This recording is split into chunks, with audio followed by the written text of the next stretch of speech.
This podcast is sponsored by nobody. Hey dudes, this is Stephanie Hodge, Jenny from Unhappily Ever After, and you are listening to Tommy Throwback Kovac on Splat from the Past. What a fabulous fella he is. Hey dudes, welcome to Splat from the Past, the only 80s themed horror sci-fi show where things can get totally radical.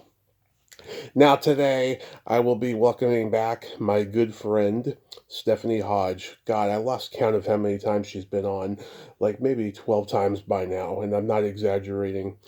And it's going to be great to have her back. She's got new projects to promote, and we're just going to comment on 2025 and just how fucked up and bizarre it's been, but it's also been a blessed year as well. And I am so looking forward to talking with her again today and stuff. I just got her Christmas card yesterday, and we've been checking in with each other all year. And I just love her. I wish her and I would have been able to get together last time I was in LA back in June, but she was on set doing something, and I'll find out more. So yeah, here is my new interview with Stephanie Hodge.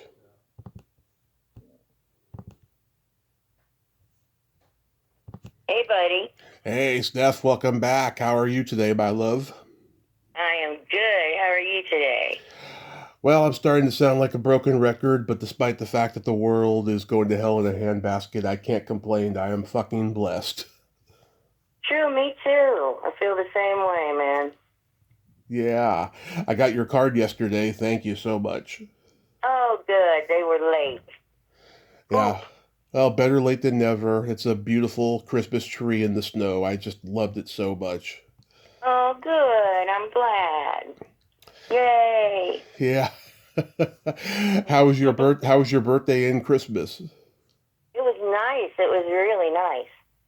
It was real laid back, and, we didn't do very much. Just hung out and ate food and watched movies and opened presents and ate lots of food and cake. Wow, that is so much fun. Yeah, this was probably the most stable Christmas I've had in 15 plus years because Mm-hmm. because everybody got along for the most part. There was no drama, and I got a ton of presents. I haven't gotten a ton of presents in I can't tell you how many years.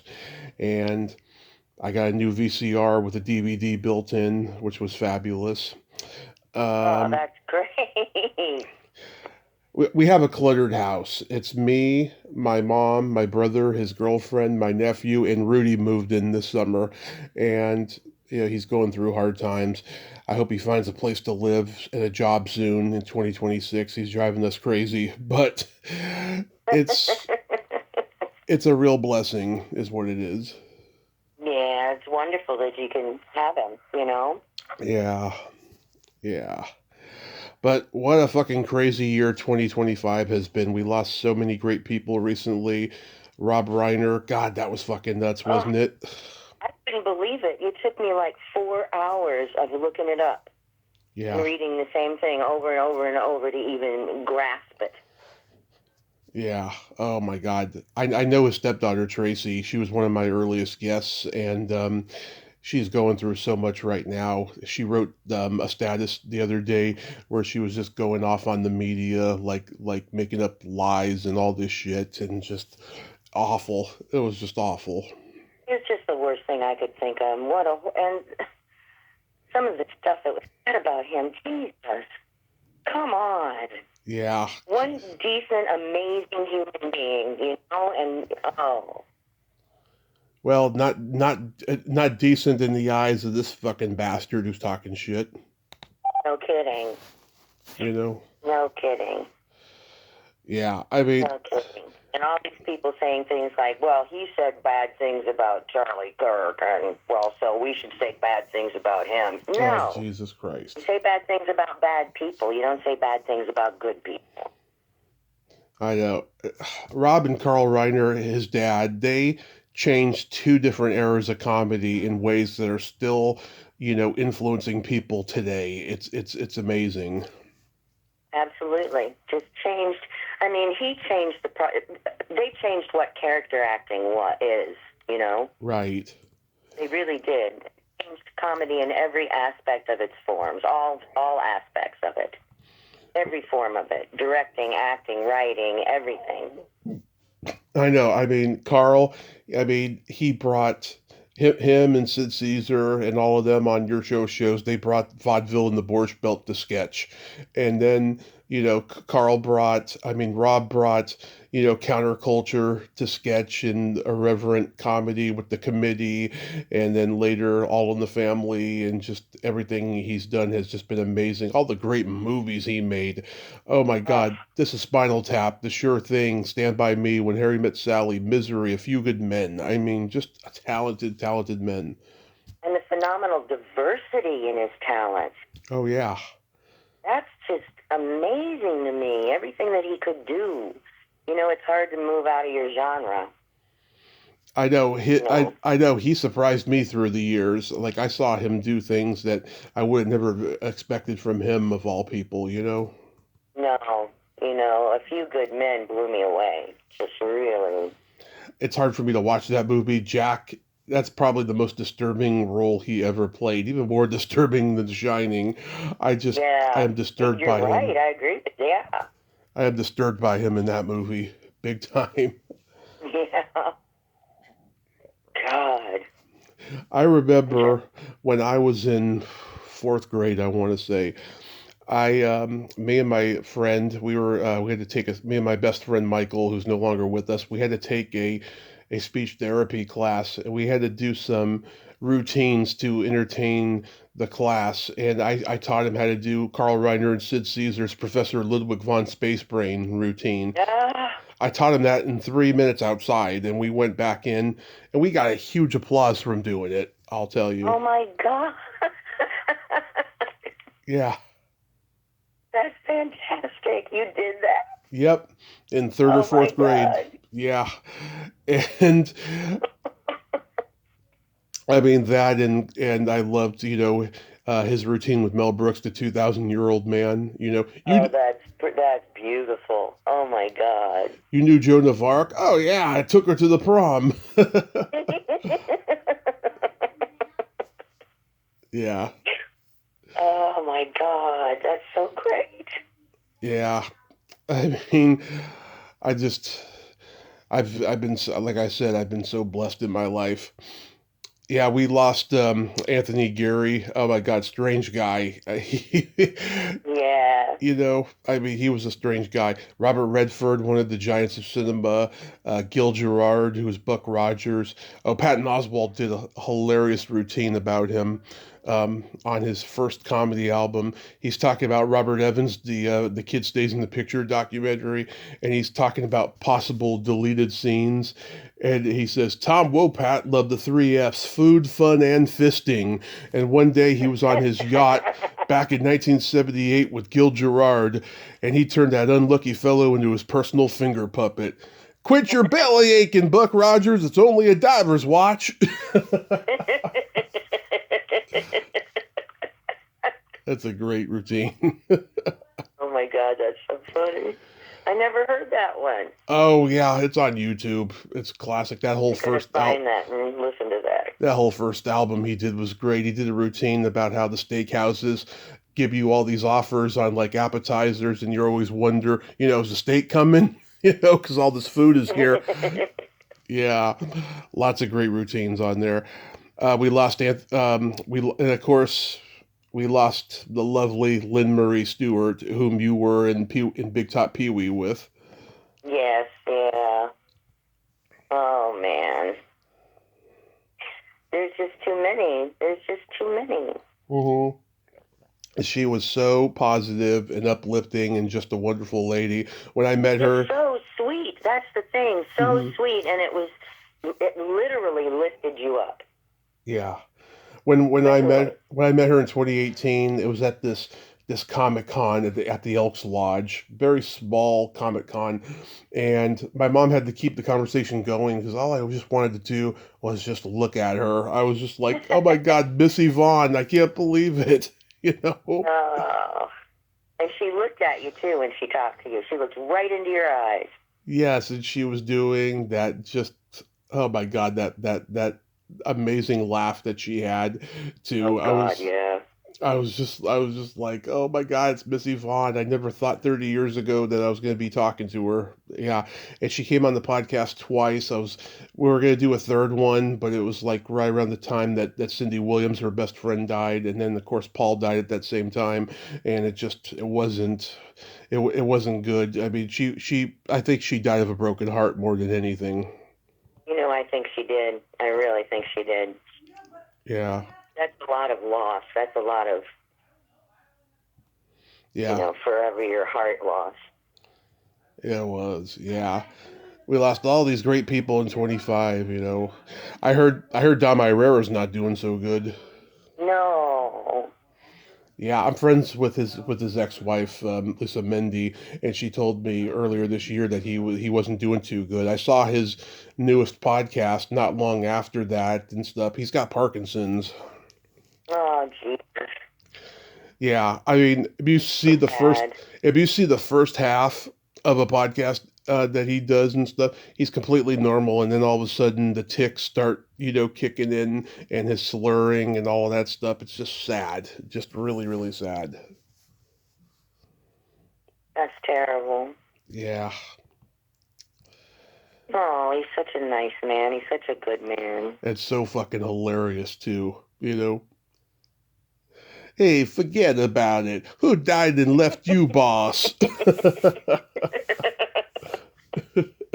Italians give you options. Okay, your money or your life.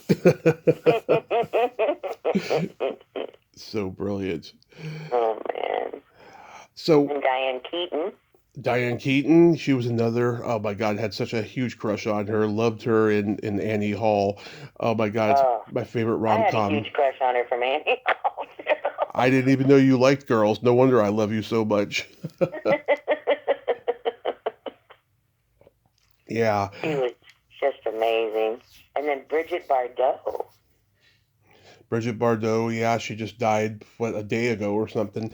Yeah, she was a horrible right-winger bigot. I didn't realize that. I didn't even know her politics. Wow.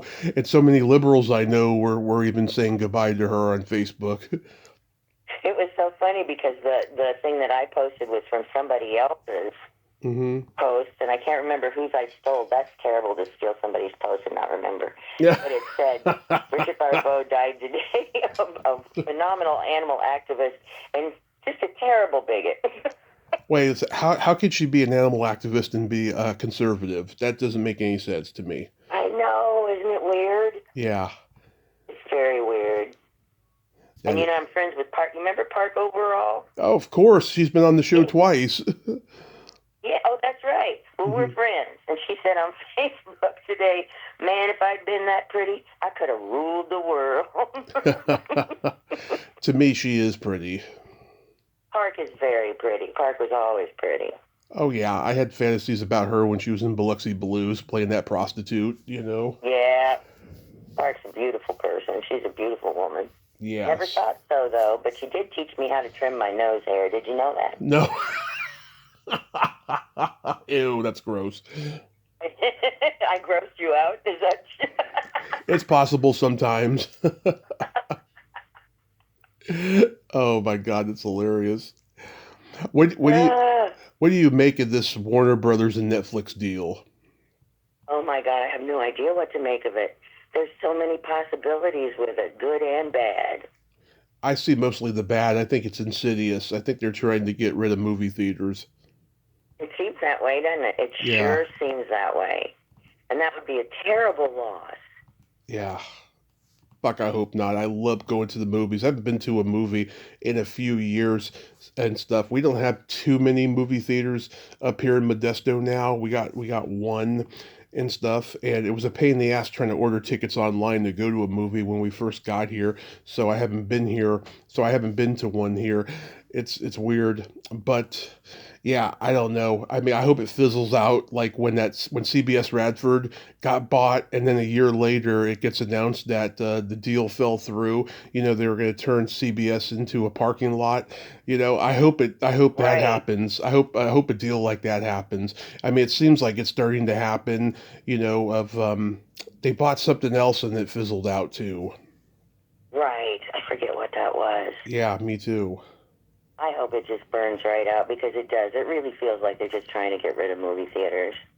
Yeah, And you miss everything if you don't go to the movie theater. I mean, we have a big screen TV. We have we have the seating. We have a nice couch that the relax the back thing where you can lean hmm back and everything. I know. And it's So very comfortable in our living room, but it's not like being in a movie theater. there's some movie theater chains that have like waiters bringing you food to your seat. But we tried that. Lance and I went to one of those. And hmm we were both looking at each other going, this is so distracting. I don't like it. Yeah, that could be probably the only drawback. And you have to leave a light on the That's whole true. time. That's There's like true. this little pin light over your tray in front of you that you have to leave on the whole time. hmm Which, no, not good. You have I a little light on, and then there's somebody coming up and saying, could I get you another drink? Would you like your entree now? And then it's like, no, go away. I mean, I've been to the Alamo Draft House. I mean, they got people bringing you food there. I don't like the kind of food that they have here. They have there the kind of high end food. I mean, they got popcorn with truffle oil, which is nasty in my opinion. No, I And hate truffles. I hate truffles. Ooh. I don't mind the truffle candy, of course. I had plenty of that during this holiday season. But yeah, they got that, and then they also bring in nachos and whatever you want. And I don't mind it. I mean, their theaters are pretty big. I mean, you can't really tell. It's not really distracting in that one. We must have. See, that's the thing. We were in like a medium-sized theater, hmm and there were not a lot. It wasn't crowded, but there were a lot of people there. Yeah, Maybe we just had a bad. Maybe our environment wasn't right for it. maybe. Yeah, I think size matters. No pun intended.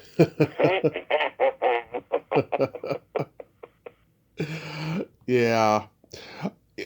It's funny. Back in the late '80s, there was this book. I'm trying to remember the name of it. I'm always forgetting the name of it. I talked about it recently on here. Um, there was a book about all the old Jewish guys that started the movie studios in Hollywood back in the day, and it's funny how you know they grew up being just terrorized for being Jewish. They faced a lot of anti-Semitism, and when they created the Hollywood narrative of what the American dream was, women being second-class citizens and black people, you know, being servants and all this stuff, it's like I don't know how to describe it. It's like they were already hated on for being Jewish, and now they're just spreading hate in the movies. Yeah. It's like it's like Margaret Thatcher growing up poor and not helping the poor when she became the prime minister. Yeah. Yeah, I think it all stems I. from the fact that they hated themselves. Yeah, that makes perfect sense. That really does. Yeah, I just don't know what's going on anymore. I really don't. I don't understand what's going on. I know when these veils are lifted, you learn stuff. It's really weird. They tap into the public consciousness in their fears and desires. That's the Edward Bernays way that he learned from his uncle. Sigmund Freud. That's what they do. That's how they get into the public consciousness. Oh man, I know it's creepy. It's insidious. It's weird. it is. It is. It's all those things. Yeah. Jesus. Yeah. Ugh. I was watching the news before you called, and I'm like, just so. I have a special place in my head for the pain that he gives me. Oh, Trump. Yeah. Shit. And he's just given everybody permission. He's given everybody a get out of jail free card for being the worst person they can be. Yeah, that's all he's doing. They contribute nothing. Nothing at all. Just more vile bigotry and prejudice and hatred. And Netanyahu standing there next to him, grinning like one of those bozo bop things that we used to have as kids that you'd punch, Mm-hmm. Looked just like one of those. Just standing there grinning. Wow. Well, he stands there and lies. That's interesting. Yeah. God. It just makes me so mad. Yeah. So Somebody, catch this noise. Someone who is Jewish that I have known for over 40 years called me a Jew hater. What's my husband? Jewish? Jewish, yes. Yeah. Called me a Jew hater because I said, can't you have any empathy for the Palestinians? Yeah. Jew hater. I went, okay. Is it not also in the Jewish religion? I know. Philosophy to have empathy and forgiveness? What, Don't tell me how to be a Jew. Don't mansplain to me. I'm like, excuse me? Is that supposed to hurt my feelings? I know. It's weird. Was it happening on social media? Yes. Yeah, go figure, because all they're doing is just reacting out of good instinct. They're not really thinking about it. They just want that click and that like and whatever. Gee, I'm sorry I asked you if it doesn't break your heart that innocent babies were killed. Yeah, that makes me a Jew hater, all right. Yeah. Fuck. And I told my husband, he's like, where does this guy live? Where is he? What's his name? I'm like, you're not going to go beat him up. That's hilarious. I want to see two old Jews in a fight. That's what I want to see. I know. Is that even possible? No, I could take this guy. Come on. Leave him alone. He's an old man. Wait, I'm an old woman. When did that happen? Oh, that's hilarious. Oh, God. So... Help! When are the aliens coming? Tommy? I don't know. Are they supposed to come and help us? Yeah, they're supposed to remove our anal probes and everything. Yeah. I don't know what happened. So back in June, me and Rudy, we went to the Hollywood show, and I was so sad that I didn't get to see you because you were on set. I was so bummed. Do you know I just did another day's work on that same show? Oh yeah, we're going to talk about almost 2 years. Almost 2 years. Oh yeah, we're going to talk about whatever you can talk about with the new projects, But yeah, so we're there, and oh my God, I've met so many icons I didn't expect to meet. I met a lot of the Waltons while I was there. I met Billy Gray from Father Knows Best, and he's the kid in The Day the Earth Stood Still. It's funny, I had him on the podcast in 21.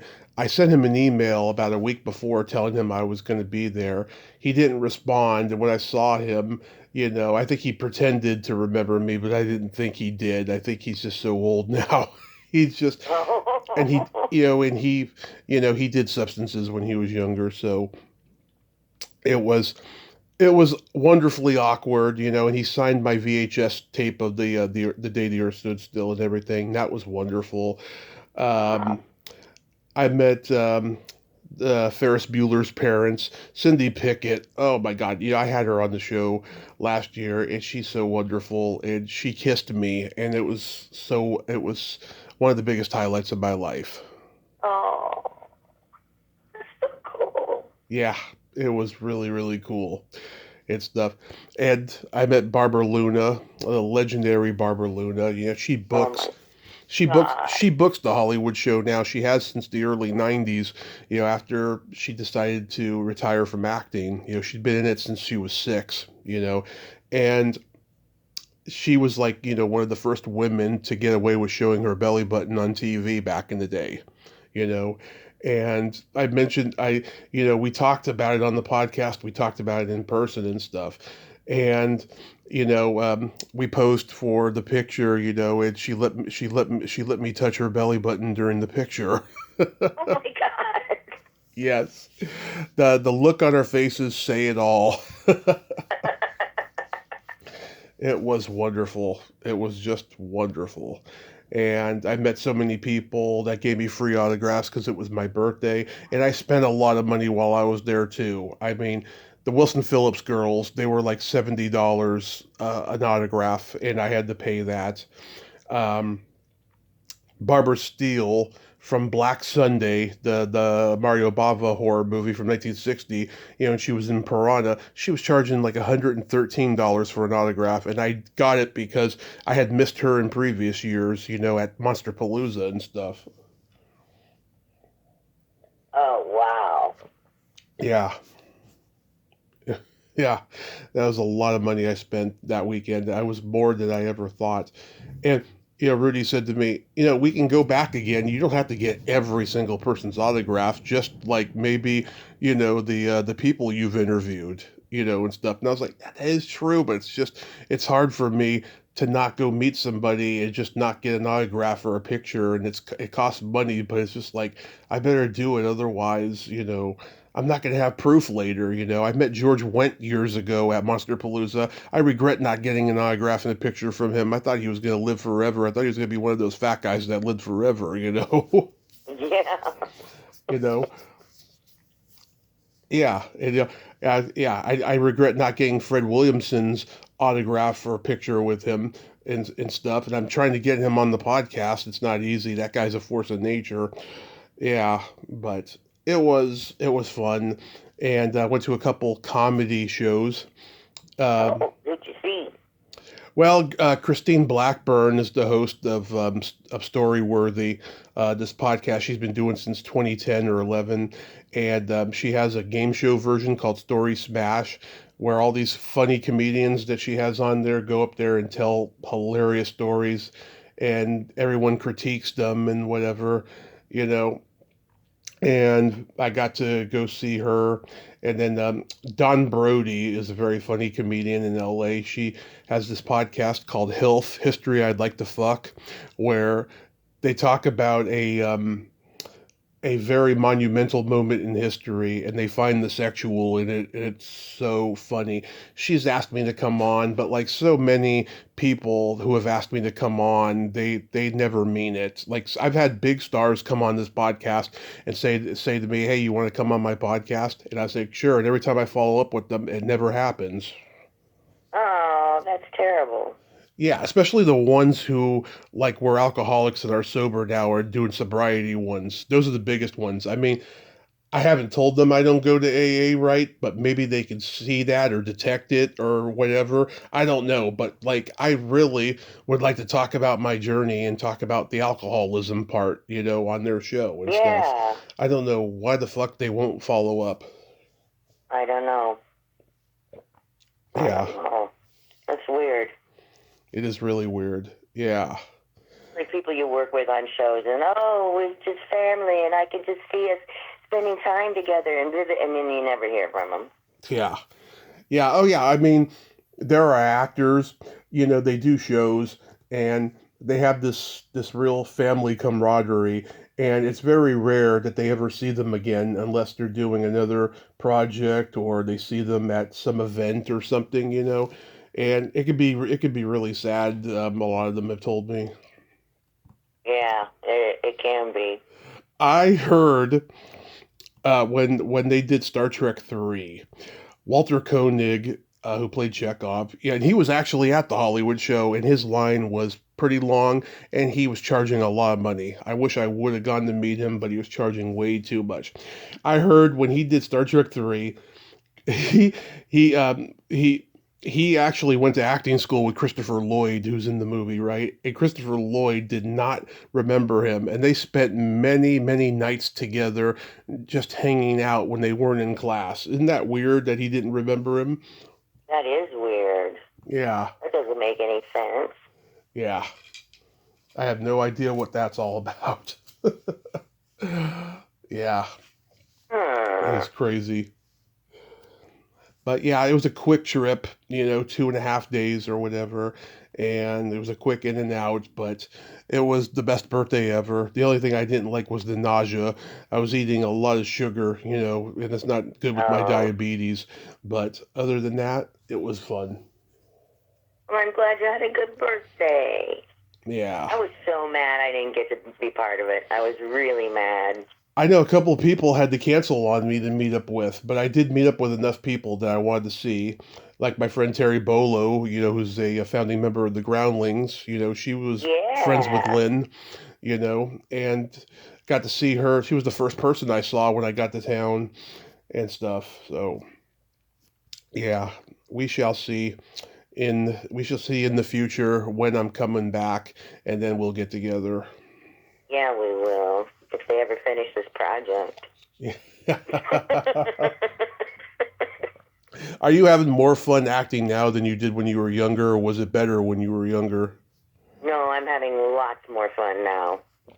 Really? Because Yeah. it seems like because the business has changed so much. It's just not what it once was. Just everybody was always goofing off and having fun on set, and now everybody expects everybody to be professional, because of the Me Too movement and everything.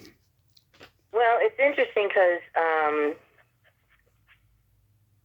I had a lot of fun on both projects that I just finished. I had a lot of fun on both of them, Hmm. and it was interesting because we actually started joking about things and started saying things like, "I'm going to say something inappropriate. Who's going to call HR?" Yeah. And you'd look around and everybody go, "Go ahead." So that kind of became a game at a certain point. Hmm.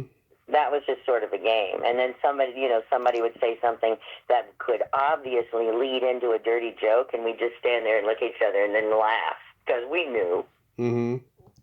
you know. And you're working with a bunch of improvisationalists, so you don't really have to say it for everybody to think it. So, Oh yeah. I did theater in high school, doing props yeah. backstage, and we would just catch each other off guard, whispering the dirtiest jokes in our ears and stuff, and just have so much fun doing that. And I just, I just think nowadays it would be a lot more boring to do it now, just because everybody's just so afraid of getting in trouble. It can be like that. It really can be. It depends on the people that you work with, too. And it just really does. And nobody gets, horribly out of inappropriate. Yeah.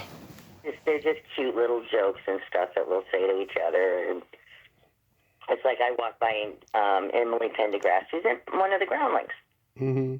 one morning, and I said, "You have a very lovely derriere." And I'm saying that from my medical profession Yeah. because I am a doctor, and I'm a hiney doctor.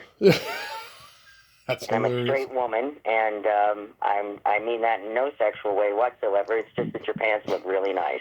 Yeah. And she went, "I'm calling HR. I'm calling HR." Then she went, "HR, HR. I just got a compliment that I really appreciate, but I'm not allowed to. What do I do? Yeah. HR, HR." She's whispering, "Help me! I'm being sexually harassed. Help me!" Yeah, Well, God. the thing was, she was really nervous about wearing these pants because they were like really, really tight, and she was nervous about her rear end. And she had a very nice rear end, but we hadn't really seen it. So when she came out of wardrobe, I went, "Oh, that's a nice butt." It's like Oh my God, that's hilarious. so it was more of a motherly support thing Hmm. because I could be her mother. Yeah, I'm so glad at least that's happening. So no, but it's one of those things where I think it really depends on who you work for and with, whether Hmm. or not you're going to have fun. Oh yeah, that's so awesome. Now, speaking of belly buttons, I'm curious, have you ever been with a guy that had an Audi? No. Yeah, I remember when I was 26, I went on a date with this girl that I met on a dating website. God, she had these beautiful blue eyes. I mean, they were gorgeous, gorgeous blue eyes. And I'm a sucker for blue eyes, except for my father's. And we went down the rabbit hole talking about belly buttons while we were at coffee. And she told me that if I had a doorknob outie, it would be a deal breaker. So I lifted up my shirt and showed her that I had a very deep innie, and she had this sigh of relief. But yet she still did not want to see me again after that because she told me in email that she didn't see a spark between us and stuff.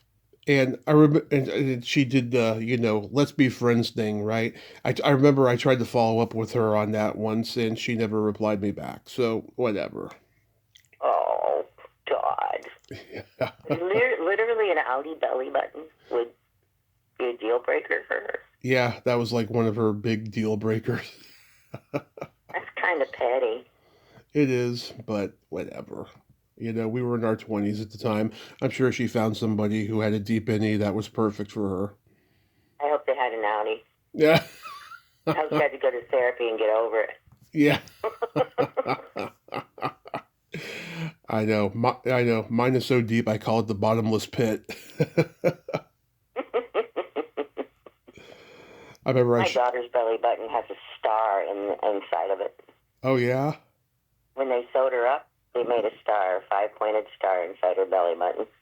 Yeah, mine's a little bit of a star, too, because of all the surgeries I've had. I had my gallbladder taken out, and I had all those surgeries, when I had my car accident. Oh, yeah. Yeah. And by the way, I reached out to your daughter. It must have been when the year started, and it must have went to her spam because I never got a reply. Oh, yeah? Mm-hmm. Oh, I'll have to ask her about it. Yeah, it's there. She would have. Okay, she would have replied if she'd gotten it. Yeah. My poor little girl living in Florida. What's she thinking?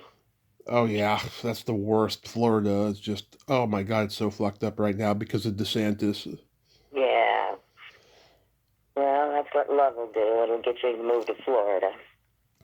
My friend, her daughter, who's just a couple years younger than me, she, after their house burned down in the Altadena fire, she went to Texas with this guy, right?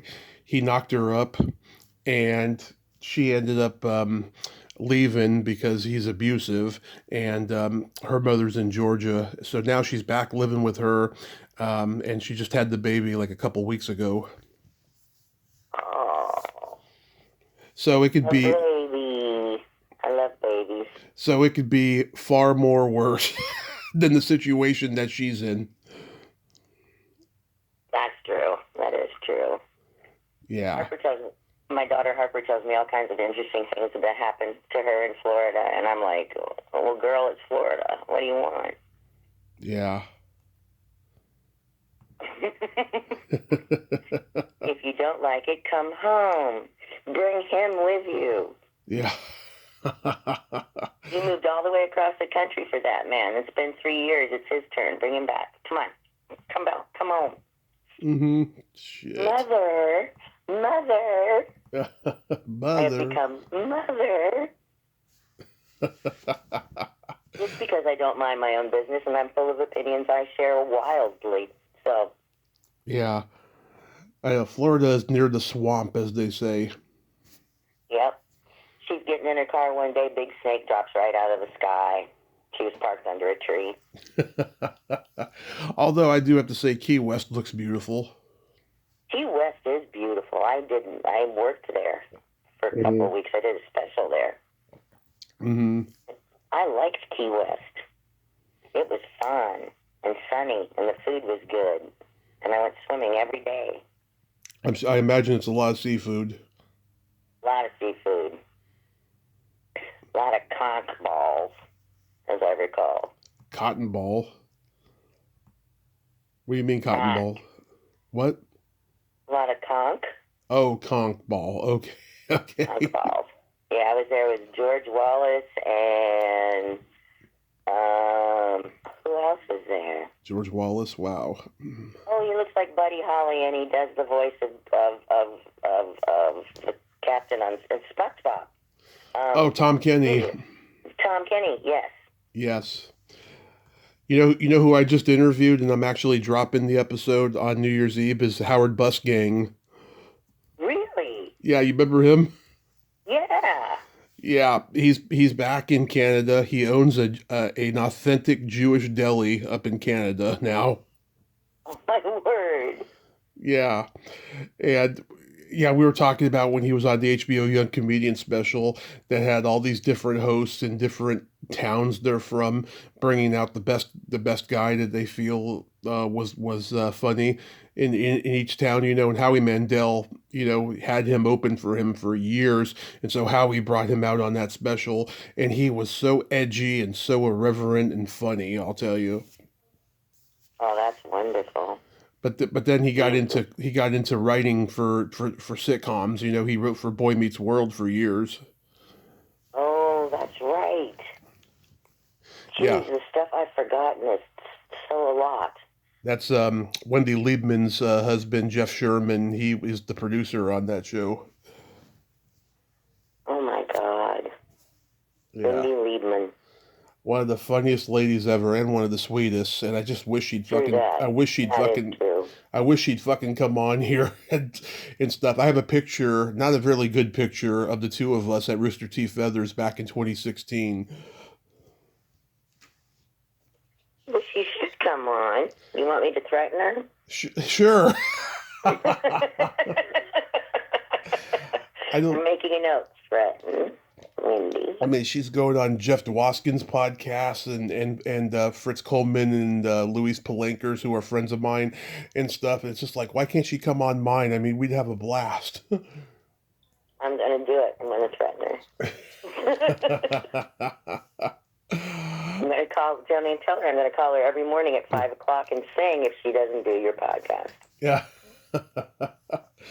Yeah, we'd have an absolute blast.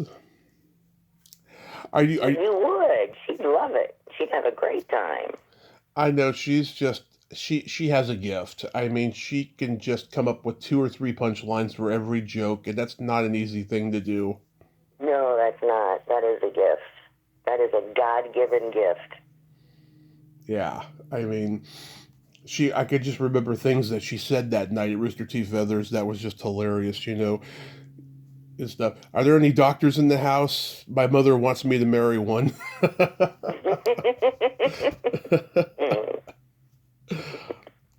Yeah, that was a great show and stuff. Yeah, do you ever have days where you miss doing stand up? Yeah, I do. Yeah. I do. I'm gonna. I just talked to my people. I always love saying that. It sounds so stupid. No, I just talked to my managers, and I'm going to do a one-woman show in 2026. Nice. Have you gotten all the material written? Have you been working it out? Yep, I've been working on it, and I'm about 2/3 of the way there. Love it. Oh my God, I love that. All new stuff. Oh, that's fabulous. I'm so happy for you. Thank you. Yeah, so what I'm sparked it? kind of nervous and excited because I'm going to sort of change up my delivery, be a little calmer. Yeah. Hopefully, I'm trying to be calmer. I'll be the judge of that. Okay. When I told my managers, I said, "Well, I want to work on a new delivery, something along the lines of like being older and wiser and a little calmer," and they went. Y'all laughing in my face at lunch. You're laughing at me in my face when I say calmer. And they went, yeah. I said, okay, we'll just see. We'll see what happens. That's hilarious. That'll be fun. I'm so glad. I mean, God, hopefully me and Rudy can go see it. You'll be there. Yeah. I'll come get you. You'll be there. You have to. It'll be great. Yeah, everybody in town that you like started in stand up with will be like, Steph's back, Yeah, I hope so. Yeah. It'll be fun. It'll be a lot of fun. That's just... I'm going to tell tales on myself and other people. Yeah. Well, you should, I mean, you got that great story of, ripping your attacker's nutsack off, I mean, Yeah, that's a story to that's tell. good. That's Yeah. a good story. I like that story. Shit. Are you comfortable talking about menopause? Oh, yeah. Yeah, I am Yeah. obsessed. I am like obsessed with it now. Ever since I discovered this podcast, hot flashes and cool topics, I've just been so obsessed with it and fascinated by it. Um, how has menopause been for you? Um, it's pretty funny, actually, because, my hot flashes are just, they never stop. That's something they don't tell you. They say, oh, you'll go through hot flashes. But do they ever say, you'll go through hot flashes for a period of time and then they will stop? They don't say that. You know why? Because they don't Hmm. stop. Yeah, They continue. They just peter out. They get further and further apart. yeah. So it's like one of those things where at first I was having hot flashes and they would always start with me going, whoo, for some reason. Oh, They that's hit you. hilarious. It's like being hit by a hot truck. Yeah, And it makes you go, whoo. yeah. So at home and with close friends that I was around a lot, they knew they would back up because I needed people to back up because there was no air. Hmm. So suddenly there would be no air and it would be 500 degrees. And I would go, whoo, and grab anything close to me to fan myself. And I would start removing clothing. I would untuck shirts. I would unbutton things. I've been known to pull my pants down when I was talking to somebody at my house. Just, sorry, I've got to pull my pants off. I'm hot. Sorry. Hmm. Shit. I fan myself a lot. I carried multiple fans with me. I still do. Hmm. Because you never know. You see some lady sitting there fanning herself with her hand. Whip a fan out, give it to her. Say, girl, I'm with you. Yeah. You've made a friend. I make a lot of friends with my fans. That's I do. great. It's true. I've got 3 fans in my purse right now. Oh my God, you should be saying that on stage. It's so funny. I'll make a note of that. That's great. Oh my God, that's great. When you were ever on your periods, like, did you ever get like a red and tender belly button? No, I never did. I never did. My I fr got aggravated boobs, though. my friend, the one who got knocked up in Texas, she made a post a couple of years ago where she took a picture of her belly button all red and tender while she was on her period, and I was like, wow, that's what happens. Like, I was just like completely stunned by that. That happens to some women. Thank God it didn't happen to me. But that's terrible. That would be awful. I think that'd be awful. Yeah, yeah, How can you wear your pants? You can't wear your pants. oh yeah, Waistbands would drive you crazy. oh yeah. I I, just have very angry boobs. very angry boobs. Really angry. Like, no breeze. I don't want a breeze. If there's a breeze, there's going to be pain. Yeah. So, nope. Don't hug me. That was, don't get anywhere near me. That was, I have this joke. I say, what are the 2 best days of a woman's life? The day that her first child is born and the last day of her period. yes. Because it's true. Yes. No, It no, is true. no woman likes to be on her period. No woman likes to give birth. They like what happens after the births most of the time, but they don't want to go through that. No, they don't. And they don't tell you the truth about those things anyway. People lie to you and make it all romantic and you're a woman now, you have your period. Nobody says, oh my God, you're going to cramp up and feel like shit for 7 days and you're going to hate everything and everybody and you're going to bloat up like a cow and you're going to feel like you want to kill people. Yeah. Welcome to womanhood. Nobody ever tells you the truth about it. Nobody. Yeah. In childbirth, you're going to poop yourself. That's not romantic, but it's true.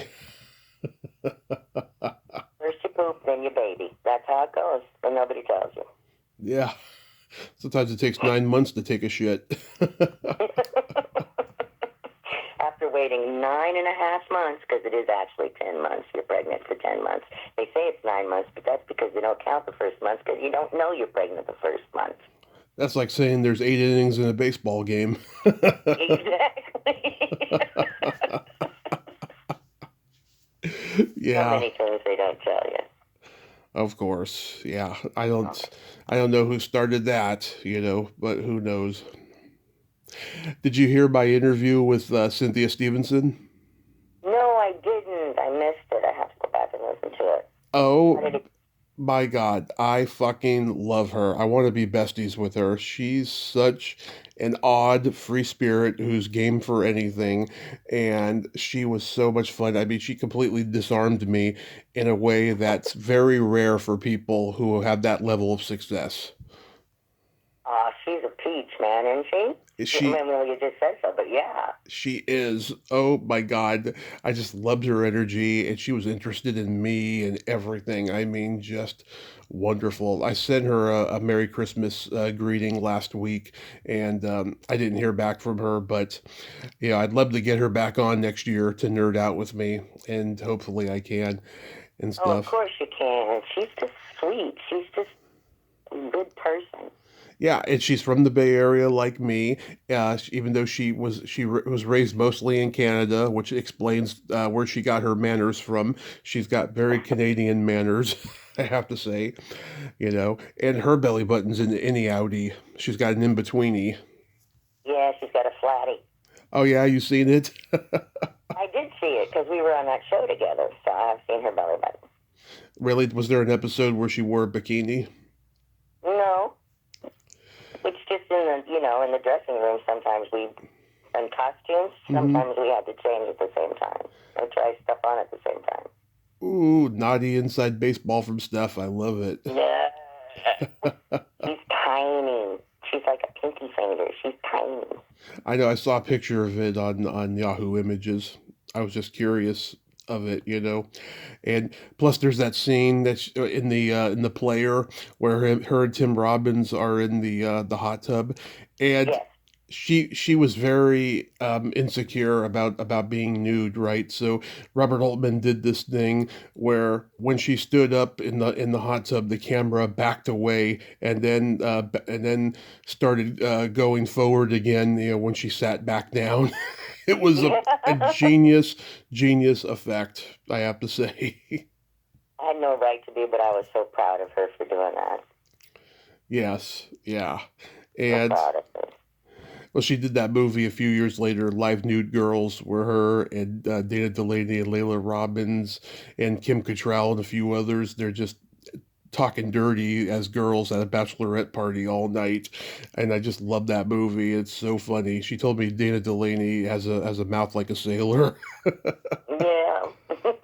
I've heard that. Yeah, I mean, I remember her swearing on Letterman back in the day because her grandfather invented the Delaney flush valve for the toilet, and her uncle would say, "It may be shit to you, but it's our bread and butter."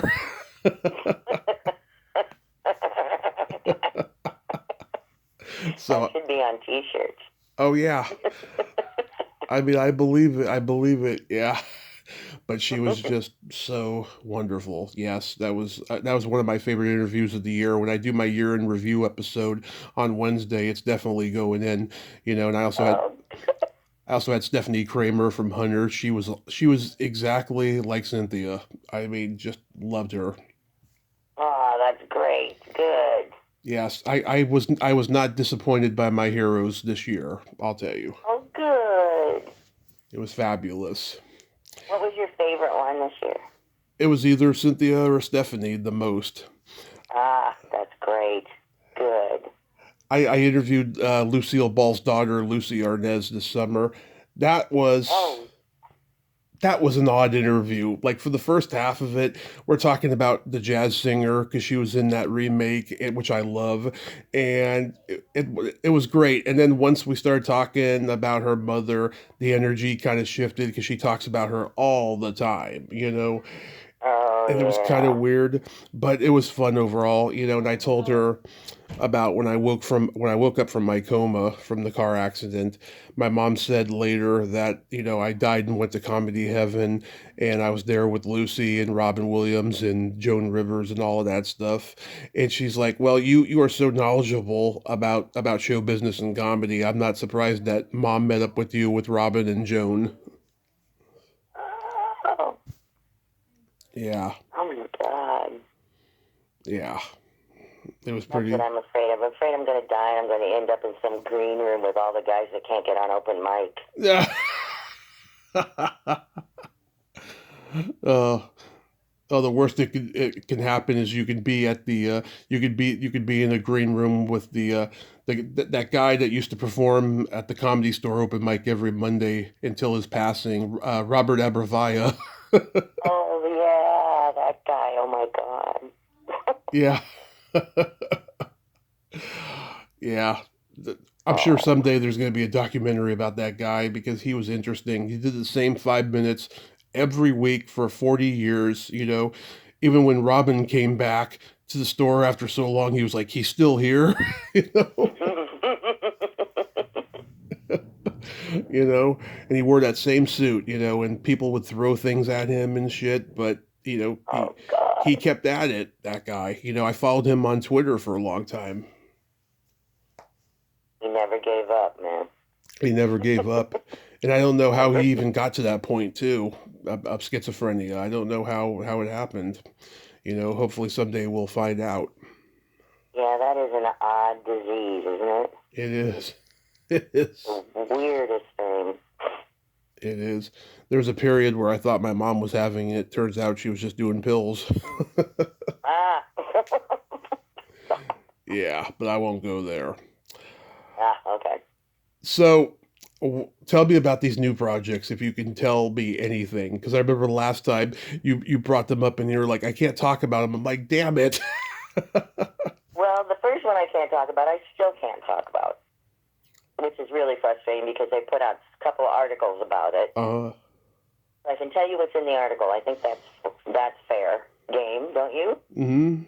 If they put it in an article in the Hollywood Reporter, I think I can say what was in the article. And what was in the article is that this is the second season of The Jury, which was on Netflix, Mm-hmm. and was and completely improvised series. Right. Everything about it was improvised. And everybody in it is an actor except for one person who has no idea what's going on. Mm-hmm. And it's not mean-spirited. It's all very lovely. It's all very nice and very funny. Because we're not there to play a mean joke. We're there to get him to do something. And if he completes the tasks, then he wins a big load of money. So that's what we do. So you have to watch it to see if it works. Mm-hmm. And we worked on this for it's been almost 2 years putting this together. It sounds like a Christopher Guest project. It's very much similar. And it's funny because I watched it. I watched all 9 episodes of it. Mm-hmm. And there's actually 10 episodes, but we're not in one of them. And it's actually funny. And you know me, Tommy. I don't watch anything I'm in and laugh. Yeah. I just sit there stone-faced and analyze everything. Yeah. And I actually laughed out loud at this. Wow. Wow. So you're Yeah. I never laugh out loud at what I'm in, but I did this one. I did improv games in high school in drama class, and it was so pressure filled and nervous for me at that time. Like, I mean, how is improving for you? I mean, are you like pretty used to it, or just, you know? It's a pretty comfortable space for me. I feel confident in it, and I feel comfortable in it. And the thing is that you're as comfortable and confident as the people that you're working with. Mm-hmm. And that whole group, and the show is called The Retreat. Mm-hmm. And it's going to be on Prime, Amazon Prime. Mm-hmm. And it will be, I think it's in March. Yeah, it'll air in March. Nice. They'll announce it at the end of January. And it's interesting because there's some of the people in it are from the Groundlings. Yeah. And they come from all over the country. We've got people from Atlanta and New York and some people from LA and just Canada. So it's people from all over. And we came together and worked, just rehearsing and getting to know each other and doing improv and writing history and getting to know each other for 3 months before we ever filmed anything. Mm-hmm.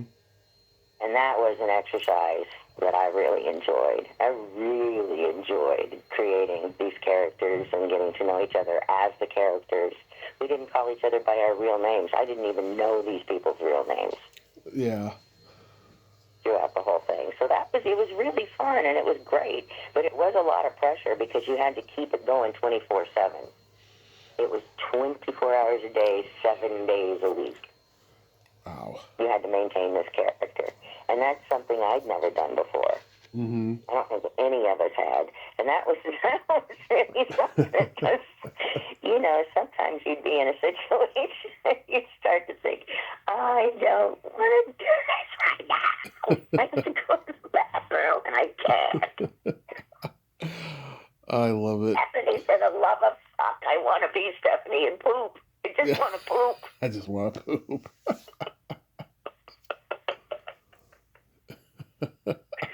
Let me go poo.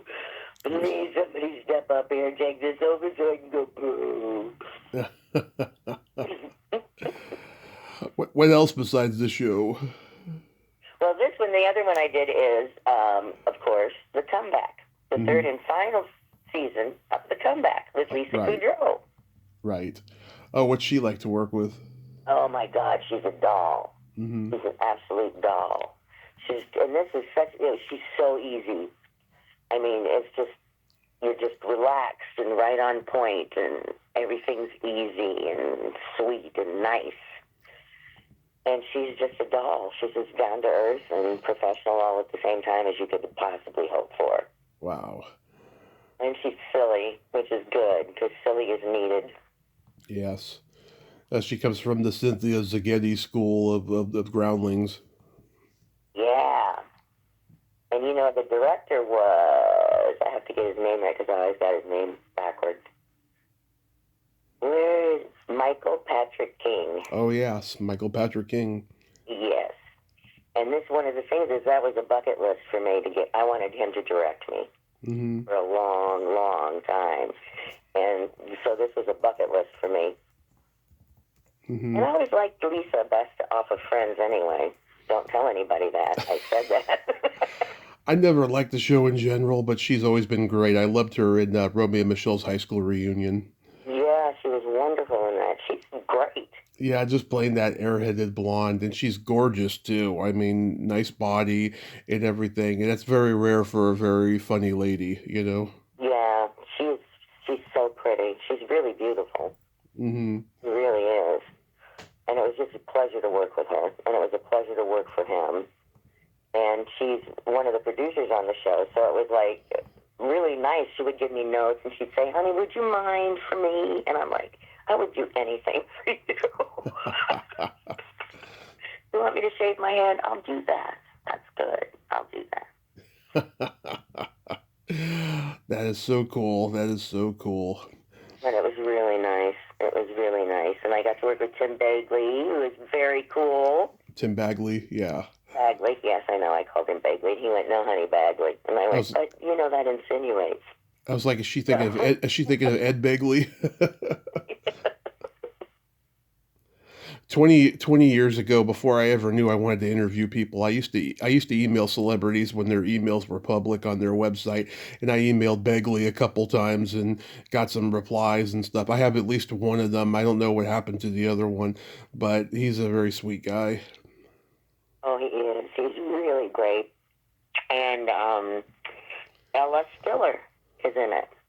Which one? Ella Stiller? Mm-hmm, Ben's daughter. Oh, okay. Yeah, that's also Christine Taylor's daughter, too. Well, yes, I was going to say that. She's great. She's such a peach. She's like so normal. I tried to get Amy Stiller to come on here, his sister, Mm-hmm. and she was very volatile, just like their mother, Mira, and Mira. Oh. She wasn't interested. And she has a very cute belly button. I saw a picture of it on Instagram. Oh, so does Ella. I saw her. She was wearing a crop top. Really? Yeah, she's just a cutie pie. She's great. Wow, I didn't know this side of you, the way you observe women. Surprise! Oh my God. I love it when I have friends who come out on my podcast. I just love it because it shows me that I'm not alone. How can you not like girls? I am one. Yeah. Um, and then there's Jim Burrows is in it. Jim Burrows, the director, acts in it. Wow. Jim Burrows is a legend. Oh my God. Taxi Right? and Cheers and God, so many shows. Dear John. Yeah. So that was extraordinarily cool to get to work with him. And Laura Silverman. Yay! Laura Silverman. Where do I know that name from? Sarah Silverman's sister.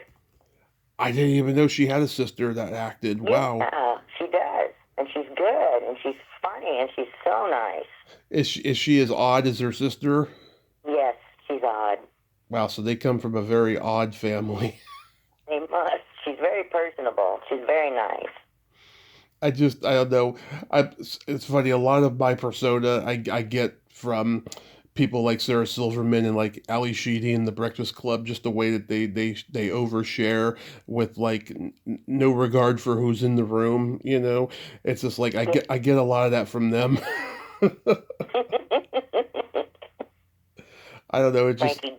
It just seems hilarious. Yeah. Frankie Grande's in it, too. Oh, is that Ariana Grande's brother, right? Yes. That's I didn't get to meet him, though. He was across the room the whole time. In and out. Did his thing, in and out. right. Actually, I heard him on a podcast. I remember now. So I know nothing about him. Yeah, I barely did either, other than he's gay. Yes, he is. Very much so. I've been in a weird daze ever since Marin retired his podcast. I've been in a daze because, that podcast got me through so much shit when I was in the hospital recovering from my accident. And then, it inspired me to start my own and stuff. Every Monday and Thursday, just looking forward to listening to it. But ever since his girlfriend died, he's just been overly political and just sounds like he's on the verge of a breakdown. So maybe it's good that he retired his podcast. Yeah, probably. Yeah. Oh, that's so sad. I mean, when you worked with him, you said he was an ass. Marin? Yeah. I didn't work with him. I never got to. I could have swore you said that. No, I never got to. I thought you did like a pilot or something with him. No. Yeah, maybe I was thinking of something else then. When me, I was on Glow, the Glorious Ladies of Wrestling, but when he was, but we didn't work together. Oh, got it. But he didn't say hello to me, which is odd. He probably didn't know who you were. No, but when you're on a show and you have a new character come on the show, and I was a new character, I wasn't a one-day thing. Mm-hmm. You normally come over and say hi. Or if he did know who you were, because he knew everybody in comedy, like everybody, even if he didn't know them personally, he knew them and stuff. I'm surprised. I really am. Yeah. Well, I was just surprised that you wouldn't say hello to a new character on your show. That was like... Yeah. Well, that's so common. When I did NCIS LA, and Chris and what's his face? Mark Harmon? No, this is NCIS LA. Oh, okay. With the rapper dude. Oh, Ice-T? No, not Ice-T. Who's on that show? Was on that show. Chris and... Well, anyways, neither one of the two leads came to say hello to me, and they were standing 3 feet away from me. God damn it. And I said hello to both of them, and they just ignored me. And I felt like, you pricks. Somebody comes on your show, a guest is on your show, you say fucking hello. Do you have any kind of kindness in you at all. There was a couple of people a couple of years ago that told me every time I'd ask about guest starring on episodic television, they didn't have any really good stories. There was just an in and out thing, or like the cast wouldn't talk to them or anything. Lately, I've been getting some good stories from people who guest starred on episodic television. Well, that's good. Yeah. Because usually the cast says hello to you and welcomes you and is really nice. It's like I walked on the comeback and everybody's, hey, hi, how you doing? I'm so glad to have you here. Hello, can I hug you? Yeah. I'm like, who are you people? Is everyone here nice and welcoming and kind? Yeah. They are. What's up? What's wrong? Are you all drugged? Am I in the Scientology cult? It was so nice. Everyone was so nice. It was so professional. It was like it used to be. You know what I mean? Yeah. Like it used to be. That's fabulous. So what are your 2026 New Year's resolutions? To get back in shape. Yeah. My husband bought me a rowing machine for my birthday. Nice. I asked for it, and he got it for me. And you know what he got me for Christmas? A telescope. Okay, I was going to say a dildo, but same long phallic. It is. And he got me some jewelry, too. But, Some jewelry. so, yeah, I'm going to get in shape. I hope it's edible jelly. It's what? I hope it's edible jelly. It is. And, let's see. What else am I going to do? I'm doing that one-person show. Mm-hmm. I've been chicken about it, and they finally just sat me down and said, you got to stop being chicken about it. You have 2 series coming out, one right after the other. Mm-hmm. Now would be a good time. Yeah. So, because you don't have 2 series coming out back-to-back very often. So, yeah. I'm going to take advantage of that and actually do it. And I've been kind of scared, but I'm going to do it anyway. And if I get really scared, I'm just going to call you and you're going to talk me down, okay? Yeah. Okay. I've lost over 50 pounds this year because I'm on this weight loss program that my doctor assigned me to, and I'm taking Manjaro shots, and they're working very well. And wow. I've never taken Ozempic, and I've heard nothing but bad things about it. I mean, so many people hate it, and I always joke, Ozempic doesn't agree with me. I'm Exempic. So, well, congratulations. 50 pounds is a lot, man. Yeah, I want 50 more, and that's the goal. And then, I'd like to fall in love, and I'd like to go back to writing my memoir. Those are my 26 goals. That's great. That's really great. Yeah. That's good. Oh, and I'm going to read a book a month. A book a month. Are you going to join a book club? Nope. I have a friend who reads like 3 books a month, and she's been making recommendations to me, and so far she's 100%. Mm-hmm. Wow, that's so cool. Yeah, I mean, I'm reading a lot of books from people I've interviewed, right? And I'm talking people that I interviewed years ago, and I never got to read their book. I'm starting to get their books, right? And I cannot believe a lot of bullshit I'm reading in a lot of these books.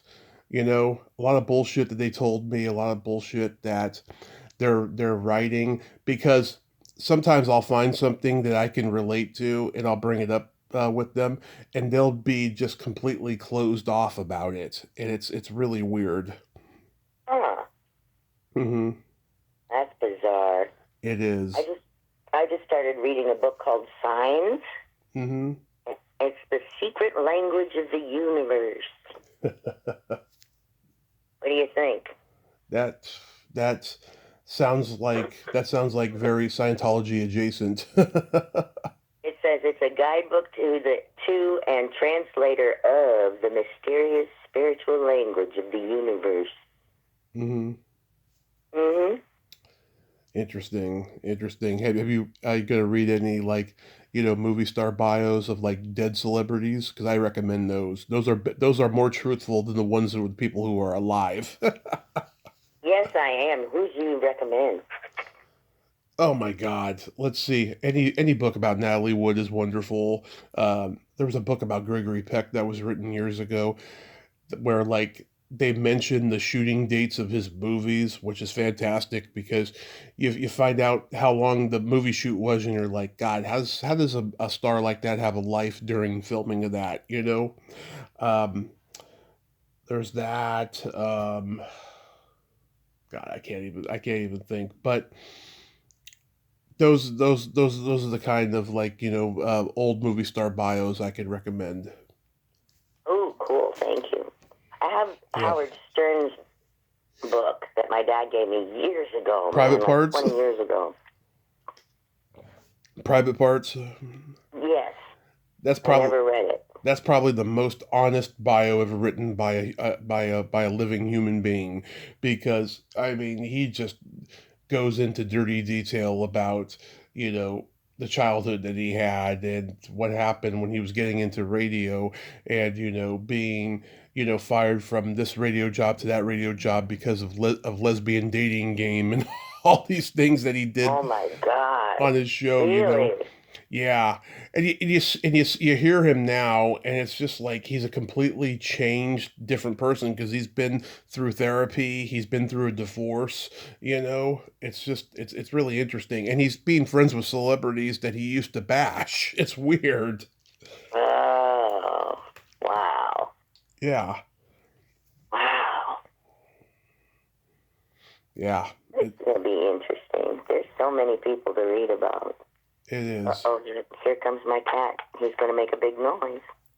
Your what?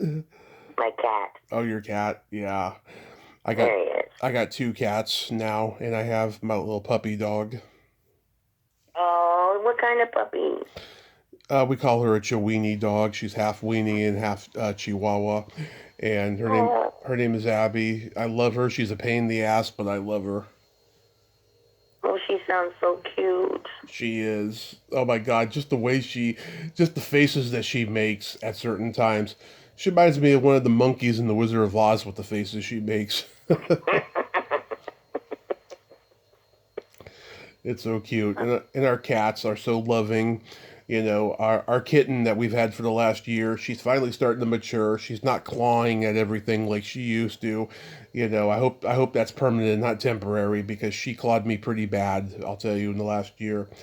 But yeah, I'm blessed with the animals as well. That's nice. That's so nice. I wish we could have a dog. I mean, we could, Hmm. but we live in an apartment, and Lance says no dogs in apartments. Uh, We have to wait till we move into a house.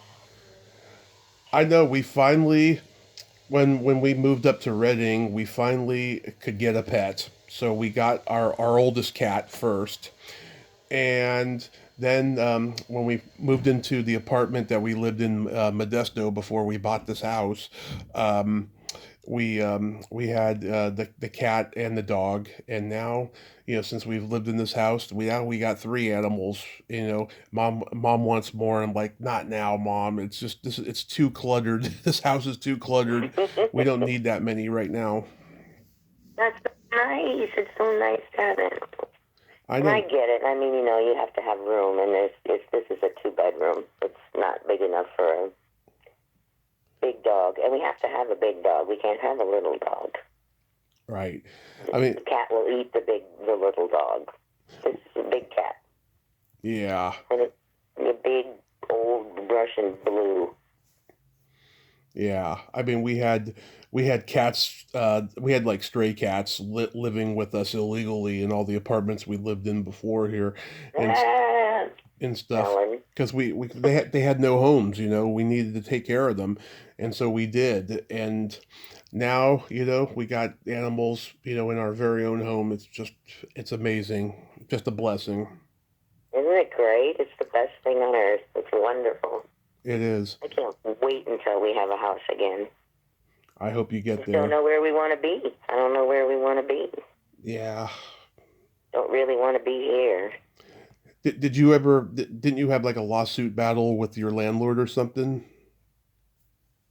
Oh yeah, we won.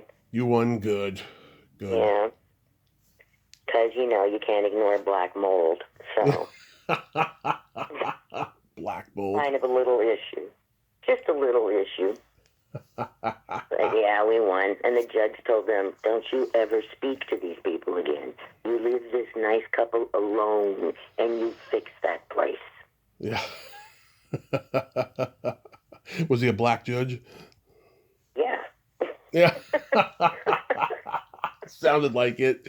That was perfect the way you did that voice. You leave these nice people alone. The way he said it. And he leaned forward. I was like, I He's got you told covered. you it wasn't our fault. And it was all over $15. Can you believe that? $15, the pettiest shit. We withheld $15 of our rent. He's got you covered like a Jimmy hat. I have a couple jokes for you. Oh, yay. What's the worst thing about a Southern family's Thanksgiving in the South? I don't know. The sexual tension.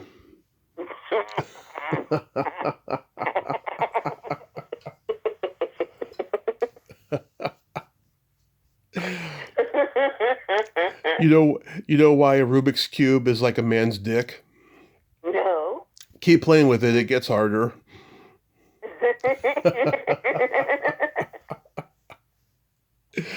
Yeah. Sometimes I fuck that joke up. Sometimes I say, the difference between a Rubik's Cube and a man's dick, and then they're like, oh wait, isn't that the similarities? I'm like, damn it, I fucked it up. Well, you get the point.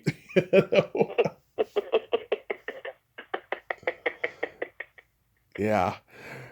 I cannot tell you the amount of dad jokes that I know. It's crazy. Oh, my God. I love dad jokes. Yeah.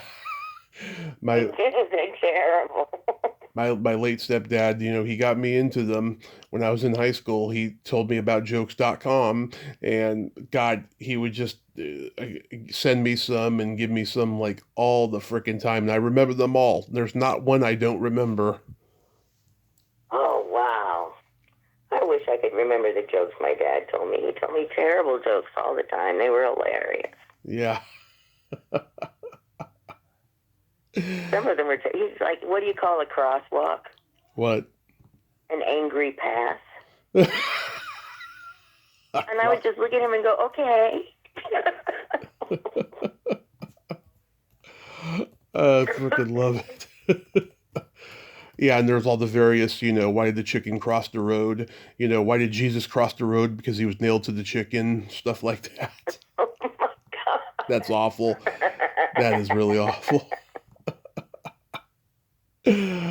Steph, I love you. Thanks so much for coming back on. And Oh, thank you. I wish I had more to tell you about the stuff, but I don't. I am so freaking proud of you because in the last 8 years, I have just seen so much progress in your life. I just remember the place that you were in when we did our first talk back in 2017, and now you are so resilient. You have kept going, and I just can't tell you how proud of you I am.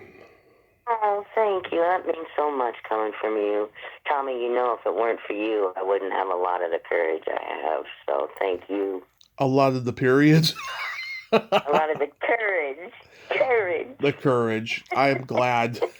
I'm glad. I love you so much. I do. I love you too. And thanks again for that card. And Oh, sure. I hope you have a happy New Year's. Talk again soon. What are you doing for New Year's Eve, by the way? We're going to sit at home and watch it on the TV like old people and drink. Yep, that's what I do now too. Ever since I've been sober for 10 years, I don't go out on New Year's anymore. I did it for a long time, and now I don't need it anymore. Now I can just live like an old person watching the countdown on TV. Yeah, and I'll tell you the truth, we probably won't drink. We'll probably just get high. Okay, that's better than nothing. I'll just drink coffee. It's gassy when I drink, and that's no fun for anyone. Just gassy. Gassy. Gassy. Yeah. Gassy. I'll just drink coffee. You know, that's been my drug of choice the last 6 years. Do But you have I'll Starbucks up there close to you? oh, they're all over the place. You can't avoid Oh my them. God. Our shopping mall has a Starbucks. Oh my God. I'm sure yours does too. I'm sure the Sherman Oaks Galleria has one. Oh, I haven't been to the mall in so long. Yeah, that mall is not what it used to be. It used to be a really cool mall. It was in so many movies. Now it just reminds me of the Stanford Mall that we had up in Palo Alto. It's outdoors and it's just uncharacteristic, sadly. Yeah, kind of beat up. Yeah, but I'll talk to you again soon. Be safe. Okay. You All take right. good care of yourself, my friend. You too. Love you. Love you. Mwah. Mwah. Bye-bye. Bye-bye. Well, there you have it. Stephanie Hodge. Oh my God. Every time I have a conversation with her, we just have the most insightful, fun, hilarious time, and I just adore her, and I meant it. I mean, she has progressed so much since our first interview and stuff. I thought she was on the verge of like suicide or death when we did our first interview back in 2017. She was just such a wreck, you know, during that time and a little bit afterwards. But no, she has just fought the good fight, and she's doing so well, and I'm so fucking proud of her. Well, until next time, this is Tommy Throwback Kovac saying there's no shame in living in the past because the present sucks. Liar, dudes!